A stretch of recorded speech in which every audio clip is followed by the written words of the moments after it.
Hello. I wanted to display some of my diplomacy games, a game I love very much. I play it on an app for Android called Droidippy. This particular game I want to show is from September of 2016, and I don't know if this will become a regular thing or whether this will just be a one-off, but I've always sort of wanted to show some of my games because I love this game very much, and it's very strategic and has to deal with, realpolitik and negotiation and whatnot, and just it's very raw in terms of the politics involved.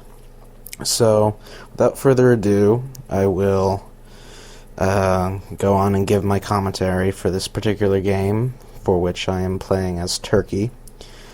And yeah. So to begin the game, it's worthwhile to note that Turkey typically does not ever get along with Austria. Austria-Turkey is commonly known as the most difficult alliance to work out in the game, and usually as Turkey, my strategy is to try to align with Russia. It's the most powerful alliance in the game, as opposed to the most difficult alliance in the game being the Austria-Turkey.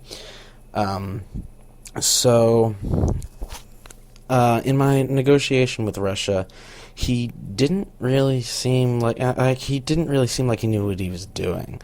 He, one of the things I'm trying to get at was a DMZ of Black Sea and Armenia, which he was like, yeah, we're gonna be friends and stuff, and I was just like, okay, so can we DMZ Black Sea and Armenia? And he was just like he didn't give a clear answer. So at this point, I was just sort of like, okay, well, I'm going to take Black Sea, which I did, and moved Smyrna to Istanbul and Istanbul to Bulgaria, as is typical.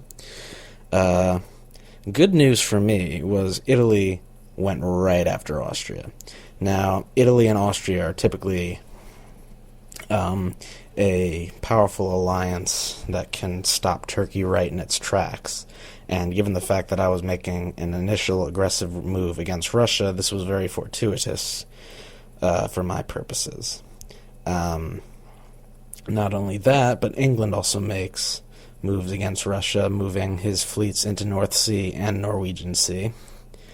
And so, yeah, that's the starting position, and we'll go from there.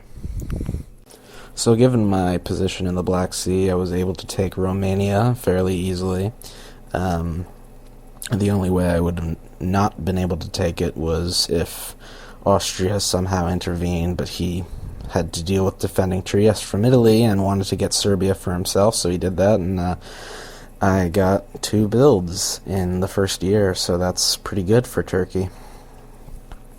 So I decided to build 2 armies, which basically cements my intention of moving up against Russia. Russia doesn't exactly help himself by moving into Galicia. He gets an angle on Romania, but he also displeases Austria, who is not likely to be happy with a Russian army in Galicia threatening 2 of his supply centers. So this basically makes it very useful for me to cuddle up to Austria and basically promise him non-intervention in his conflict with Italy insofar as he does not intervene with my conflict with Russia, and if he does, he would probably do so on my behalf, since Russia is threatening 2 of his centers.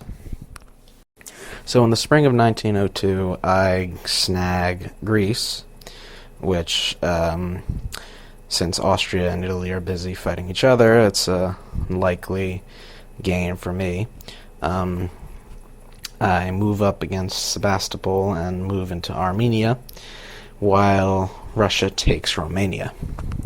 So in the fall of 1902, it's clear that 2 blocks have basically formed between Italy and Russia on one side, and Austria and myself, Turkey, on the other.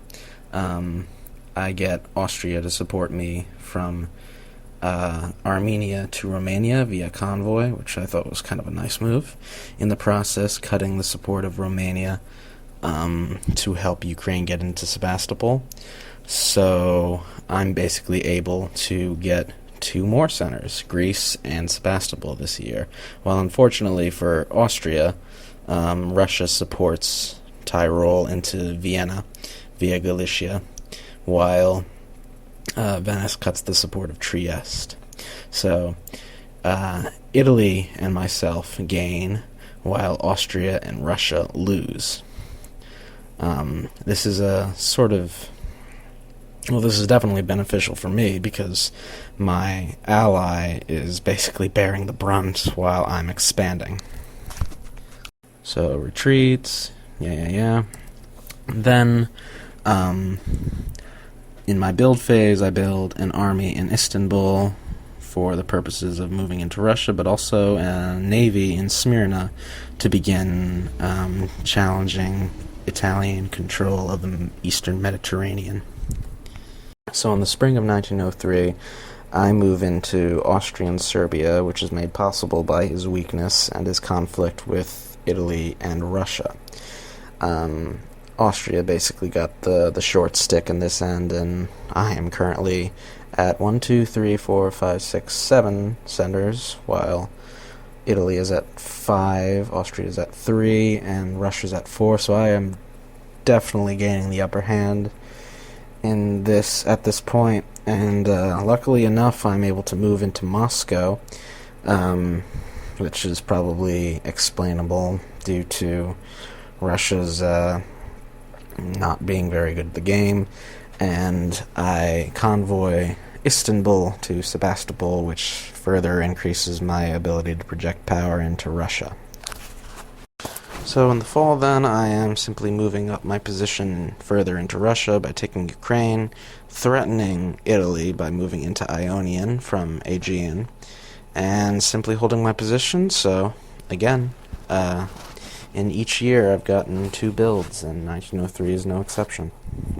So then in the adjustment phase, I am basically satisfied with my position in Russia and the Balkans, so I build 2 fleets, basically preparing to head on all out against Italy, given that Russia at this point is basically incapacitated, as is Austria, but Austria is definitely going to help me against Italy, which is great, since Italy has 6 centers, and I have 9?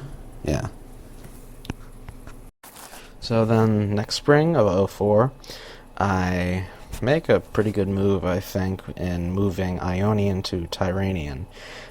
Given that I can't hope to hold Ionian, since I am bordered by 2 Italian navies, I seek to prevent the Italians from moving into Tyrrhenian, with the hope that if they do attack me in Ionian and force me to retreat, I'll be able to retreat to Tunis, and they won't be able to dislodge me, which is exactly what happens. Meanwhile, I move up into Albania, and move my fleets up, and try to snag some Russian territories, which are blocked, one by Russia, the other by England.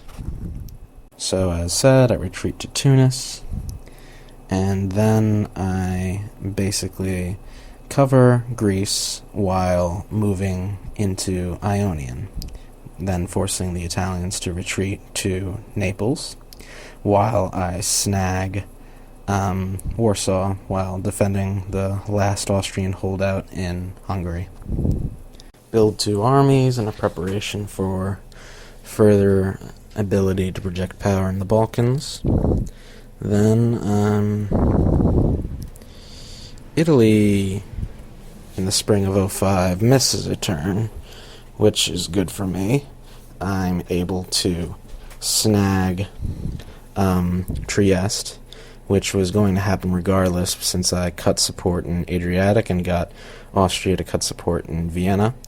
And so I had local tactical superiority and was basically able to take Trieste and St. Petersburg as well, since the English at this point were battling the Germans, so Basically, the Western Triangle is a frickin' mess at this point, and well, they should be realizing that, hey, Turkey is getting big and they are a major threat to win the game. They're still fighting amongst themselves, with Germany and England, or no, rather France and England apparently going up against Germany. So in the fall, then, I have Trieste and keep Trieste with my good friend Austria's support from Budapest. Then I'm basically just going in to support Germany, given that England and France are looking to be the only powers that are capable of contending against me. I'm trying to allow Germany to hold out a little bit longer in order to delay their advance. Meanwhile, I'm moving my fleets up into Tyrrhenian, and forcing the Italians to retreat to their peninsula. So, adjustment of 05, I again get 2 builds, as has been the case for every year thus far. In the spring, I move into Tuscany and basically further my position against the Italians without yet taking anything. I move into Tyrol with hopes of just moving my armies up in hopes of removing the Italians from Vienna, while I also take Norway, basically under England's nose. In the fall, then, England tries to take it back, but Germany sort of gives me a gift in cutting North Sea support, while I prevent English movement to Sweden. I try to take Rome, but I prefer to just simply move my navies up into Apulia, which, Rome fails, but I take Norway, and in the fall of 06, for the first time, I only get 1 build. Quite problematic, except not really. Meanwhile, in the last fall, I moved Tunis to Western Mediterranean, which just preparing for an all-out sweep across the board in attacking France and distracting his navy.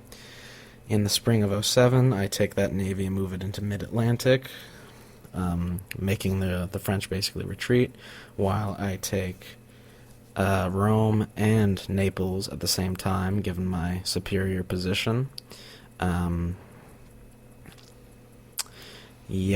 In the north, this time England does manage to retake Norway, but at the same time I'm able to just move into Sweden while moving my army up into St. Petersburg, which allows me to support into Norway, which fails in the fall of 07, and I'm forced to retreat to Finland. But I also take Spain through making the French cover both Portugal and Spain, and I guess right by moving to Spain while he moves to Portugal, so I take Spain. And again, I get 2 builds in spite of losing Norway, because I'm able to take Spain, Rome, and Naples. So 1908 is the last year. I finally am able to get Austria back into Vienna, while I sort of just snag Budapest from under him, despite his protests. He was just sort of like, no, why'd you do that? I'm like, well, because I'm about to win, and you get a survival, It doesn't particularly matter whether you survive with 1 or 17. It basically counts the same as far as the statistics are concerned. And, that's the way I play. I sort of always like to allow my partners to survive. I usually try to win while allowing for the most amount of survivals as is possible. But, of course, if I am trying to win, all else is secondary. So, I snag Norway, I snag Venice, and that gets me at 18. So, that's the game. Hope you enjoyed, and have a good one.